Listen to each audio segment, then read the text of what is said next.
Então, nesta ação penal 502, 31, 35, 31, depoimento do senhor Ivan Vernon Gomes Torres Júnior.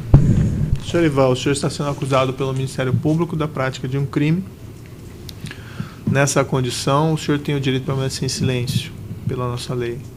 Se o senhor ficar em silêncio, também pela nossa lei, isso não lhe traz nenhum prejuízo. Mas essa senhor vai ter de falar diretamente no processo para o juiz que vai julgá-lo. Tudo que o senhor falar, no entanto, vai ser considerado para o seu julgamento. O senhor prefere falar ou o senhor prefere ficar em silêncio? Falar. Senhor Ivan, antes de nós entrarmos aqui no objeto da acusação especificamente, eu queria alguns esclarecimentos mais circunstanciais. O senhor começou a trabalhar com o senhor Pedro Correia a partir de quando? De 1993. Qual que era o seu trabalho junto com o senhor Pedro Correia? O meu trabalho sempre com ele foi de assessor parlamentar. O senhor trabalhava lotado no gabinete dele? No gabinete dele, até o momento que ele foi cassado. Isso foi em 2005, isso? Em março de 2005. E a partir de então? A partir de então eu fui para a liderança do Partido Progressista.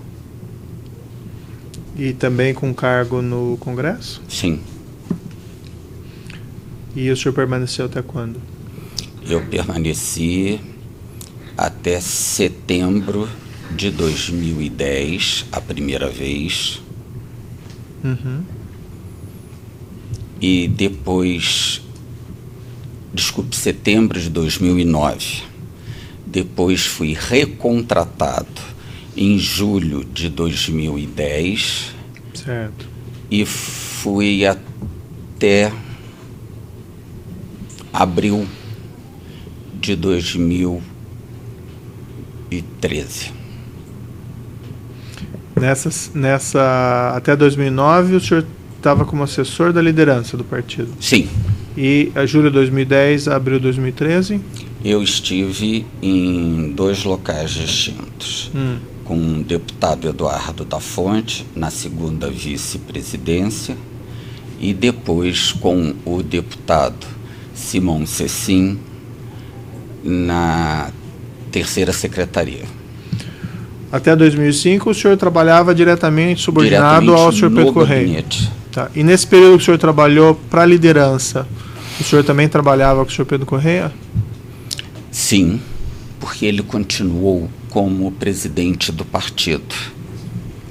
E eu exerci a função da liderança na presidência do partido.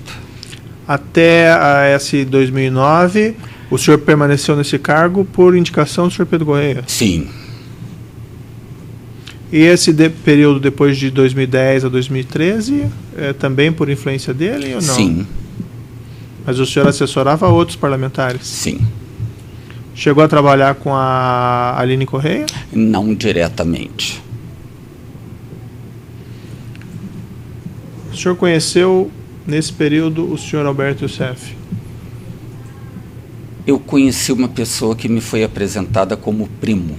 Uhum. O vi 2 vezes fazendo refeição na casa com Pedro Correia, mas nenhuma tratativa além de bom dia, boa tarde, muito prazer. Quem lhe apresentou? Pedro Correia. O senhor não esteve alguma vez no escritório dele, do senhor Alberto Youssef, em São Paulo? Nunca. Nunca foi até lá, em visita Nunca. com o deputado? Nunca.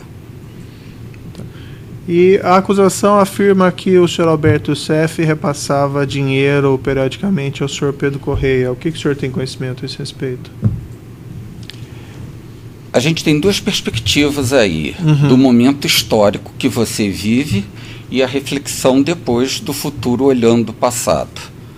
No momento em que isso ocorreu, eu não sabia nada de repasses de Youssef.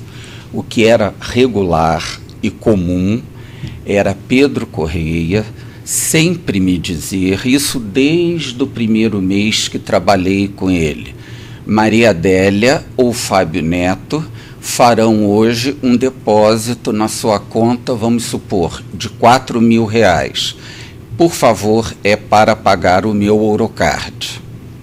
Então, se verificar na conta corrente, sempre existe um depósito, que não fui eu quem fiz, e, em contrapartida, um pagamento, geralmente de cartão de crédito, porque os cartões de crédito dele, ele nunca colocou no endereço de Recife, era sempre no endereço da Câmara dos Deputados.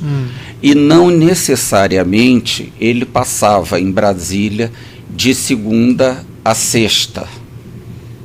E não necessariamente ele tinha fundos na conta corrente. Eu tinha o pleno conhecimento do imposto de renda dele, pois quem o entregava, hoje tudo é eletronicamente, nós estamos falando em anos 90. Quem entregava o imposto de renda dele na Secretaria-Geral da Casa era eu. Então era um imposto extremamente substantivo. Era um imposto de renda com uma parte de bens em fazendas, em animais, não só isso, também imobiliário, aluguéis de apartamentos, etc. e tal, substancioso. Então, nunca, para mim, passou a menor dúvida que 4 mil, 5 mil, 8 mil reais que fossem depositados era estranho para um homem com o patrimônio dele. Tá, mas ele depositava, isso era depositado na sua conta? Na minha conta corrente, o que é muito comum tanto na Câmara quanto no Senado. E o senhor usava isso para pagar o quê que o senhor mencionou? Cartões de crédito. Mas cartões de crédito quem? Dele? Dele, não. O meu não. O meu sempre eu paguei. Cartões de crédito dele que tinham valores muito altos. Ele tinha Citibank, Ourocard, Visa, Mastercard e tinha o American Platinum. E qual o período que isso aconteceu? Isso aconteceu a vida inteira. Nunca deixou, os cartões chegavam. Entre 2005 acontecia isso? Sim, sim. Até 2013, quando esse último período que o senhor trabalhou com outros deputados? Sim, sim. Ele fazia uma compra, ele vinha e me trazia aquele extratozinho que dá. E quando chegava a fatura, eu arquivava tudo junto. Mas mesmo no período que o senhor trabalhou com esses outros parlamentares? Sim, eu ia à noite atendê-lo. E de vez em quando eu recebia recados de pessoas que precisavam falar com ele. Eu entrava em contato. Esses depósitos na sua conta, o que eram? Eram frequentes, mensais, semanais ou nos semestrais? Olha, não tinha um... Sempre, isso eu posso afirmar com certeza, os cartões dele venciam dia 28 de cada mês, tanto o Ourocard quanto o American Express. Então, dia 25, 26, e ele tinha uma máxima: dívida não se paga, se administra. Então, chegava dia 28, começava os cartões a ligar, etc, etc e tal. Existia uma troca ou de e-mails com ele, ou de mensagens. Na época ainda era fax, a gente mandava, era fax. Deputado, estão cobrando o Ourocard. Deputado, estão cobrando o American Express. Mas quanto... o senhor não respondeu, isso era mensal, então? Ele isso tranquilamente era mensal. Isso tudo era feito em Brasília. Tudo feito em Brasília. E esse período que o senhor trabalhou, 2005, 2013, sua fonte de renda, qual que era, senhor Ivan? Era a Câmara dos Deputados. Tinha outras fontes de renda? Não. O senhor permite que eu faça uma digressão? Se for breve. A minha mãe, ela é viva, ela tem 94 anos, ela é lúcida, E já nesse período ela sofreu um grave acidente, ela caiu na rua, um vergalhão entrou pela boca, etc. Em suma, não vem ao caso, ela ficou impossibilitada de fazer visitas frequentes a banco, pagamento, internet, etc. e tal. Então, a partir de 2008, todas as minhas contas, ou todas as contas dela, ficaram conjuntas comigo.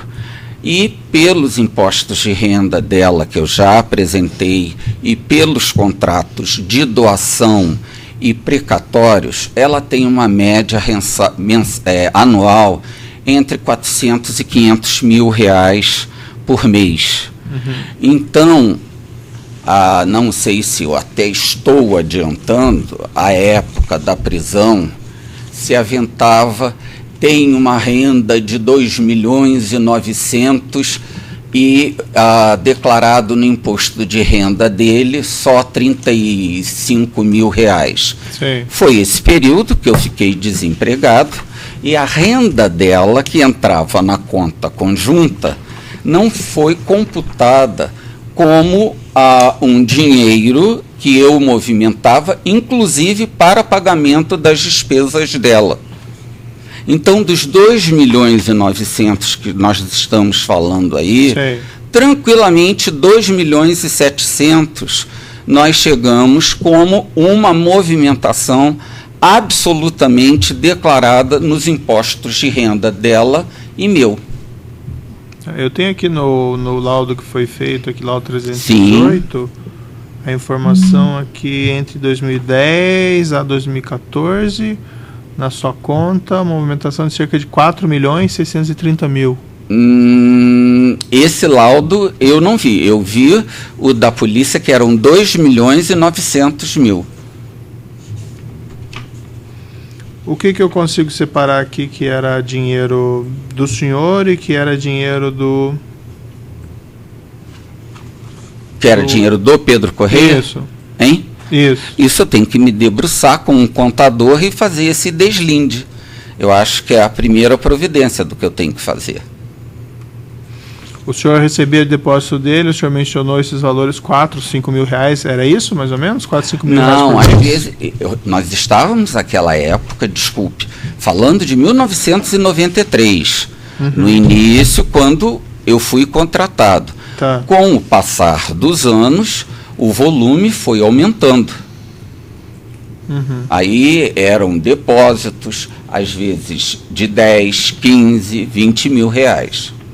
E o senhor Porque, não sabia nunca a origem entrou desses no valores? negócio agropastoril, existia uma venda muito grande e compra de pôneis, que isso tudo está registrado na Associação Brasileira de Cavalos Pôneis em Belo Horizonte. Quer dizer, podemos aqui falar, é 1 milhão, 2 milhões? Não, isso tudo está lá direitinho em Belo Horizonte, tudo que comprava, tudo que ele vendia. Sim. Então, existia também movimentações de leilões que ele fazia, existia movimentações de reformas em fazendas. Mas isso circulava na sua conta também? Olha, alguma coisa, não muito, alguma coisa vinha para eu pagar porque estava em protesto em cartório. Ou seja, um título no Armazém Coral, era o grande armazém que ele fazia compras em Recife, entravam 3 títulos em protesto, vinha por e-mail ou fax, os títulos protestados, e íamos ao banco efetuar o pagamento. Outro laudo que eu tenho aqui, é o 492, aponta aqui, entre 2010 e 2014, 2.789.000. Isso. Créditos líquidos na sua conta. Isso. Quanto desse dinheiro o senhor sabe me dizer é seu e quanto seria desses valores? Olha, eu estou atribuindo como meu salário, que está no meu imposto de renda, Sim. e salário da minha mãe, e doações e precatórios que minha mãe recebe. Só a minha Sua mãe recebe tranquilamente. doações do A quê? minha mãe é aposentada do Tribunal de Contas do Estado do Rio de Janeiro. Ela atualmente tem um salário bruto de 37 Não, mas mil. as doações, por que doações? As doações, existe a irmã mais velha da minha mãe, com 99 anos. É uma senhora que tem todo o patrimônio dela declarado, imposto de renda, em caderneta de poupança. E todo ano ela não tem herdeiros, ela é viúva, ela todo ano faz uma distribuição para os 4 irmãos remanescentes, que variam de 300 a 500 mil reais. Paga-se imposto de renda e paga-se um imposto de doação. Então, daí são transferências para sua conta que são mais vultosas, É. vamos dizer assim. 300 mil, 250 mil. Esse dinheiro que o senhor recebia do senhor Pedro Correia era normalmente depósito em dinheiro ou transferência de conta? Olha, cheque pode até ser que exista, mas eu, respondendo de imediato para o senhor, eu não sei dizer, não me recordo. E o senhor recebia também dinheiro em espécie? Como? Para eu ou toma isso, vai pagar? Do senhor Pedro Correia, alguém levar dinheiro do senhor Pedro Correia em espécie para o senhor fazer algum pagamento ou coisa Não. parecida? A outra pessoa entregar, não. Era ele que entregava. Ivan, está aqui esse dinheiro. Quando nós formos tratar do caso do peculato, existe entrega de dinheiro de outras pessoas para pagamento de contas. Mas aí já é outra... O senhor conhecia o senhor Paulo Costa? Não. Por ouvir dizer que essas notícias circulam, era que ele era um funcionário graduado da Petrobras, que morava aqui no Paraná, próximo a Londrina, e quando houve a ascensão do PP, a base aliada, etc. e tal, ele procurou José Janene diretamente em Londrina, e aí se estabeleceu um acordo para o PP encampar a indicação dele para uma diretoria da Petrobras. Mas é essa a história. Eu nunca ouvi, quer na liderança, quer no gabinete parlamentar de Pedro Correia, quer no Partido Progressista. Essa questão afirmada pelo Ministério Público, que o senhor Pedro Correia recebia esses pagamentos vindos lá de contratos da Petrobras por conta do senhor Alberto Seff, do senhor Paulo Costa, o senhor não tinha informações disso? Não, porque é o seguinte, como eu falei a Vossa Excelência, eu 2 vezes vi o primo sentado à mesa, me foi apresentado e prazer, etc. e tal, e existia um escritório aonde eu ficava. Então eu nunca me imiscuía ao que era conversado na sala ou quem chegasse à sala. Eu não tinha essa curiosidade. Indo um pouquinho adiante, na sua conta aqui tem depósitos da senhora Vera Lúcia Leite Souza Chiba. Sim, é o caso do peculato que eu falei. Então o senhor pode esclarecer? Posso, com todo prazer. A Vera foi contratada pela liderança logo após a cassação de Pedro Correia. E me foi informado por Pedro Correia que, como ela tinha título universitário, ela foi contratada no cargo de maior remuneração na liderança. E ela me repassaria por mês a importância de entre 4 mil e 5 mil reais para eu pagar as faturas aéreas dele.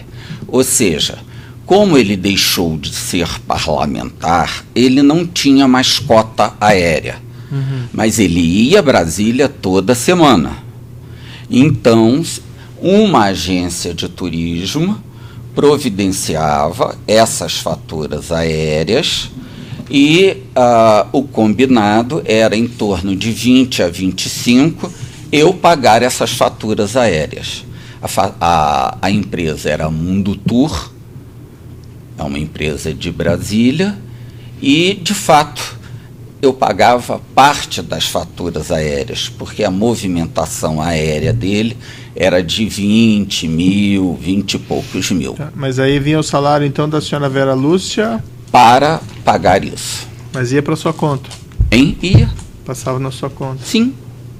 E por quanto tempo que isso durou, aproximadamente? Olha, a cassação dele foi em 2006, não é? Em março de 2006. E ela foi desligada da liderança em setembro de 2009. Foi durante esse período. Isso era todo mês? Todo mês. Se você olhar meu extrato bancário, aí no processo existe a entrada da Vera Lúcia. E o senhor não tinha isso como errado, não? Olha, eu tinha isso mais do que como errado, eu tinha isso como ilegal. Contrariava todos os meus princípios de que eu fui educado. E por que o senhor concordava em fazer isso? Concordava porque é uma prática comum na Câmara.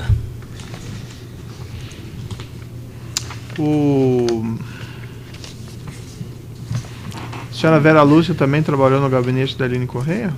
Olha, vamos lá. Quando a Aline foi eleita para o primeiro mandato dela, a Aline exerceu 2 mandatos. Certo.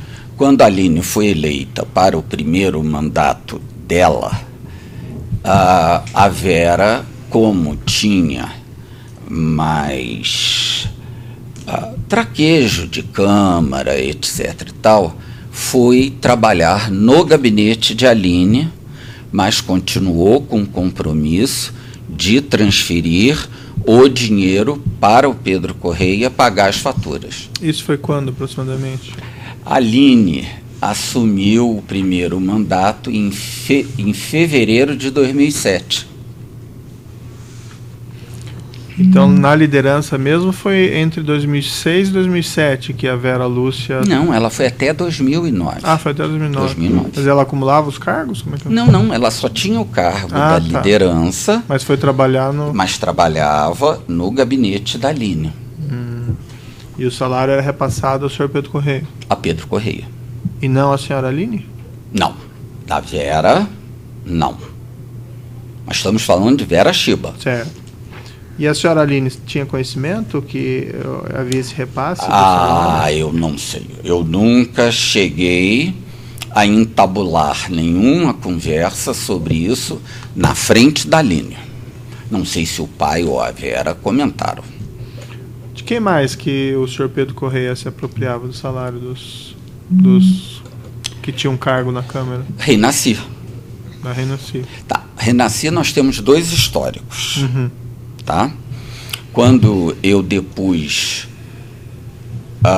com o delegado Márcio Anselmo, nós só falamos do segundo período da Renasci na Câmara. Mas existe um primeiro período. Esse primeiro período, o salário da Renasci ia integralmente para a nora do Pedro Correia, a Márcia Danzi. Isso foi que período? Aproximadamente.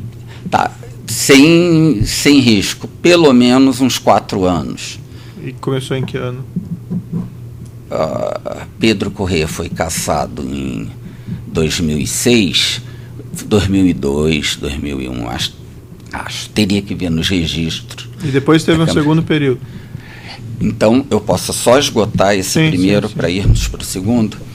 Então, nesse primeiro período, a Márcia Danzi tinha uma conta no Banco Itaú, sempre entre o dia 21 a 28, se for verificar, existe o depósito feito em Brasília, em envelope, para essa conta, E quando chegava dia 24, dia 25, eu recebi a ligação do Fábio Neto fazendo a seguinte pergunta: Márcia Danzi.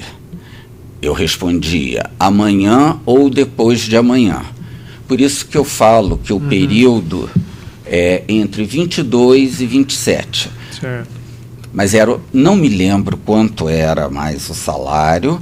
Ela era o salário integral que ia para Márcia Danzi. E o segundo período? O segundo período já foi no primeiro mandato de Aline. Esse dinheiro ia de duas formas. Eu nunca cheguei a entregar nas mãos de Aline. Aline chegou para mim, falou: "Ô Ivan, esse meu mandato é muito complicado. Eu estou mantendo através de um advogado em São Paulo, cujo nome é Alberto Rolo. É até alguém que dá entrevistas sobre direito eleitoral na CBN.